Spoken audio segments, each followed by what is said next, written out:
Digigil citizen, eto na si Sister Ten kay Cayetano, di ba magaling? Magaling talaga sa usapang bilihan. O bilihan ng interview, biri mo, siya ang pasimuno ng mga DDS vloggers.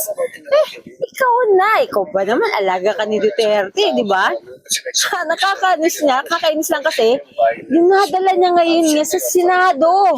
Oh, biri mo, nakadismaya na Senado ngayon, di na nakakatuwa. Kayo pa ba? Natutuwa pa ba kayo sa Senado ngayon? Di na, nakakaindis na, nakakadiri na. Biri mo, para na tayo teleserye. May action, may drama, merong suspense, meron na yung talaga yung gala, yung naggagalit-gaitan. Hindi nakakatuwa na, di ba?